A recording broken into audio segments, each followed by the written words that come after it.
ओम देविका नंदनाय विद्महे वासुदेवाय धीमहि तन्नो कृष्णः प्रचोदयात्। सभी भक्तों को राधे राधे। स्वागत है आप सबका हमारे चैनल कथा और पूजन में। आज हम सब पढ़ेंगे श्री कृष्ण जी के जन्म की कथा। श्री कृष्ण भगवान के बारे में, उनकी लीलाओं के बारे में हम सभी जानते हैं।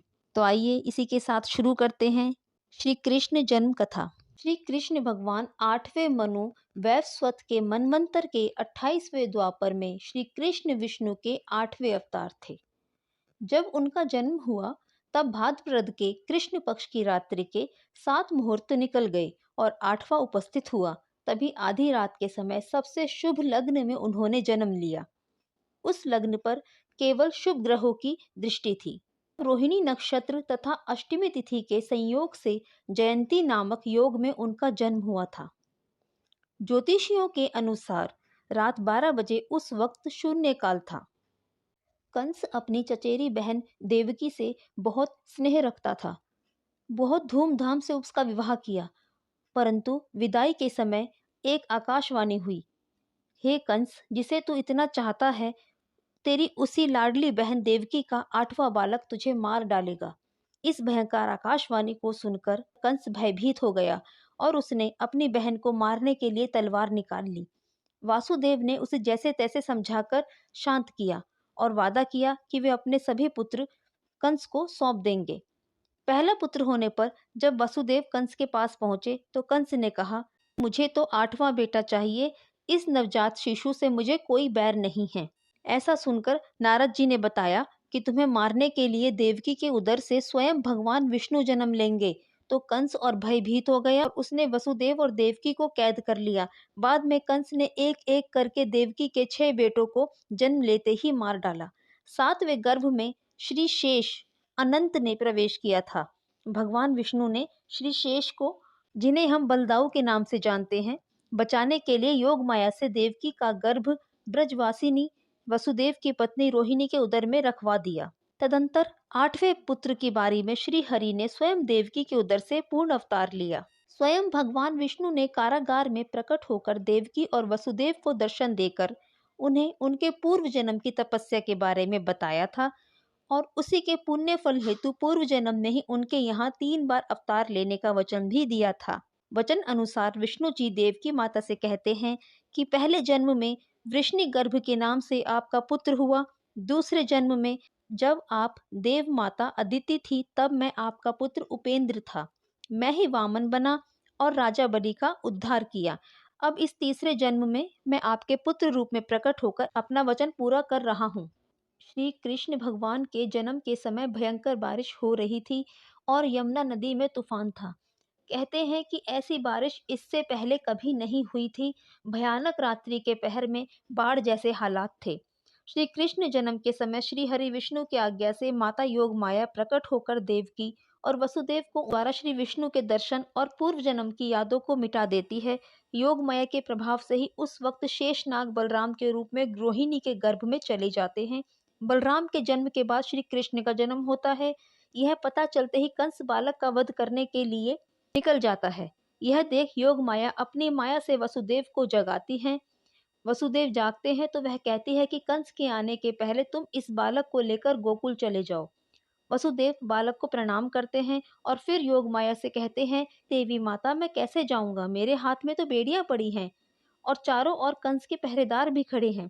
तब माता कहती है कि तुम स्वतंत्र हो जाओगे। गोकुल जाकर तुम यशोदा के यहाँ जाकर इस बालक को रख देना और वहां अभी अभी जन्मी बालिका को उठाकर यहाँ ले आना।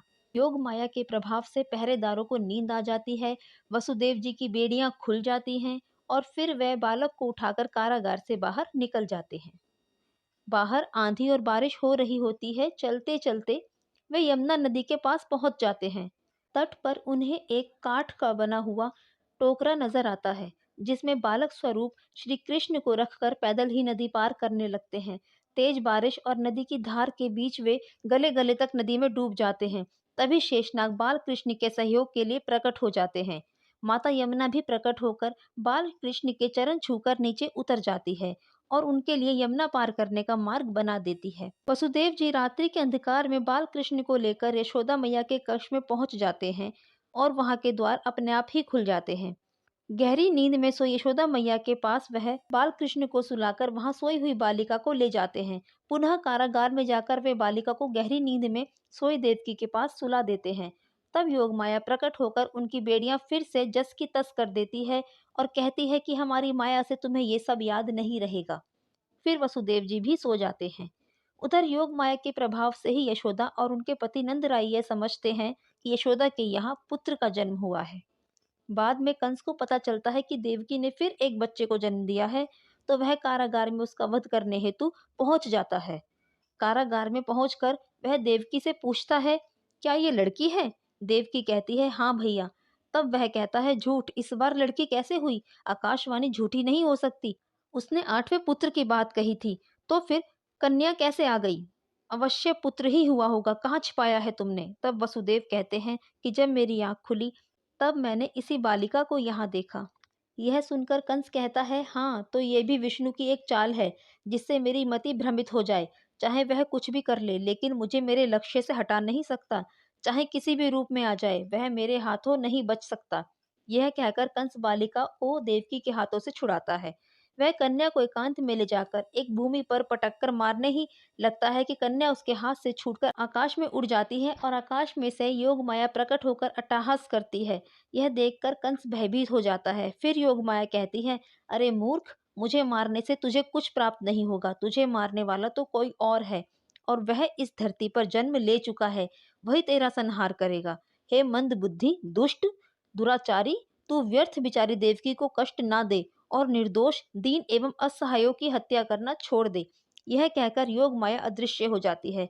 कंस घबराकर वहां से चला जाता है और फिर कृष्ण भगवान की तलाश में जुट जाता है। कंस ने कृष्ण को मारने के लिए कई असुरों को भेजा, जिनमें से सभी का कृष्ण द्वारा वध कर दिया गया। अंत में कृष्ण अक्रूर जी के साथ मथुरा पहुंचकर अपने मामा कंस का वध कर देते हैं और अपने माता पिता को कारावास से मुक्त करा लेते हैं। कंस वध के बाद भी श्री कृष्ण भगवान ने कई लीलाएं की जो जीवों को मोक्ष देने के लिए हितकारी है। तो इसी कथा के साथ सभी भक्तों को राधे राधे। यदि आपको हमारी कथाएं पसंद आती हैं तो चैनल को सब्सक्राइब करें, वीडियो को लाइक करें, शेयर करें और इसी तरह की रोचक तथा पौराणिक कथाओं को सुनने के लिए हमारे साथ जुड़े रहें। राधे राधे।